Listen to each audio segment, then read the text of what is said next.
मुद्दे की बात यह है कि शिक्षा मंत्री बहुत समय के बाद बदले हैं और कल ही शिक्षा मंत्री बने हैं। मतलब ही शिक्षा मंत्री जो पुराने थे उनका हिटलरशाही नेचर था कि वो बस मीडिया में आते थे, कुछ से कुछ बोलते थे और चले जाते थे। पूरा है तो समझना तो पड़ेगा। अगर समझ गए तो हिट है, नहीं समझे तो ये भी फ्लॉप है। अगर शिक्षा विभाग के लोग नाराज हैं, जैसे शिक्षा विभाग के अंडर बीपीएससी आता है, सारी चीज़ आती है, सारी बहाली आती है और उसी में अगर अभ्यर्थी नाराज हैं तो मिथिलेश जी को आज के आज मुलाकात करना होगा। और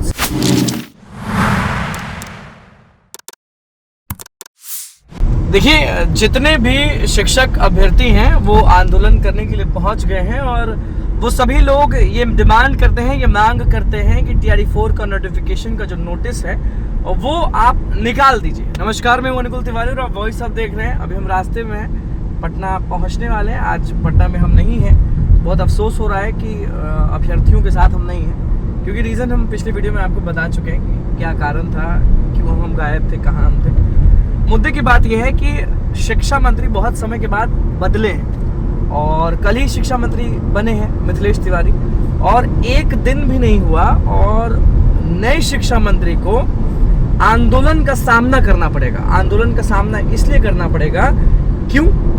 पुराने शिक्षा मंत्री की गलतियों के कारण, पुराने शिक्षा मंत्री के झूठे वादों के कारण, पुराने शिक्षा मंत्री के हिटलर शाही नेचर के कारण ये जो नए शिक्षा मंत्री हैं मिथिलेश तिवारी, उनको ये झेलना पड़ेगा। झेलना वर्ड हम इसलिए कह रहे हैं क्योंकि जैसे नीतीश कुमार ने सब चीज़ कर दिया, अनाउंसमेंट हो गया, सब चीज़ हो गया, लेकिन कहीं ना कहीं शिक्षा मंत्री जो पुराने थे उनका हिटलरशाही नेचर था कि वो बस मीडिया में आते थे, कुछ से कुछ बोलते थे और चले जाते थे। तो अब यही है कि देखना होगा कि आज जो आंदोलन हो रहा है उसको मिथिलेश तिवारी जो हैं वो किस नज़र से देखेंगे। क्या नए शिक्षा मंत्री निर्णय ले पाएंगे? क्या नए शिक्षा मंत्री अभ्यर्थियों के साथ बैठकर बातचीत करेंगे? क्या नए शिक्षा मंत्री जो हैं वो समझ पाएंगे दर्द पीड़ा जो TRE4 के अभ्यर्थियों के साथ हो रहा है? तो समझना तो पड़ेगा। अगर समझ गए तो हिट है, नहीं समझे तो ये भी फ्लॉप है। जैसे पटना पहुंचेंगे, रात में मिथिलेश जी से हमारी मुलाकात होगी, इंटरव्यू भी हम आपको दिखाएंगे। आजकल में इंटरव्यू सामने आ जाएगा, लेकिन यही है कि आज उनको सामना करना है दो चीज़ों का।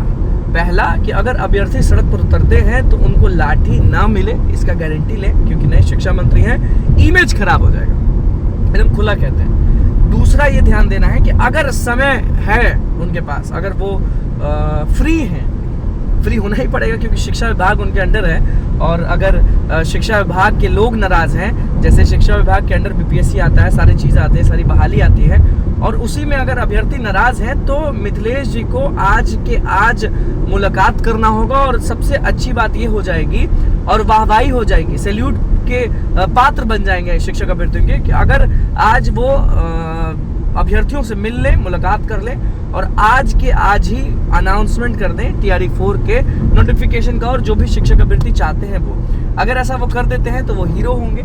अगर नहीं तो सामने आकर भी एक होता है ना कि बोल देना, पुराने वाले अंदाज में नहीं, पुराने शिक्षा मंत्री की तरह नहीं, झूठा वादा, सच्चा वादा अगर करेंगे तो बहुत ही ज़्यादा अच्छा हो जाएगा। तब देखना होगा, क्योंकि एक दिन भी नहीं हुआ है और शिक्षा मंत्री को आंदोलन का सामना करना पड़ेगा। अब देखना होगा कि वो मुलाकात करते हैं कि नहीं करते हैं, लेकिन हम यही कहेंगे कि मुलाकात कर लीजिएगा तो आप सुपर हीरो हो जाएगा। देखना होगा कि TRE4 के शिक्षक अभ्यर्थियों की आज जीत होती है कि नहीं, क्योंकि उनकी नाराज़गी थी पुराने शिक्षा मंत्री से। अब नए शिक्षा मंत्री बने हैं तो देखना होगा कि उनका नेचर, उनका स्वभाव अभ्यर्थियों के प्रति क्या है। बहुत बहुत धन्यवाद।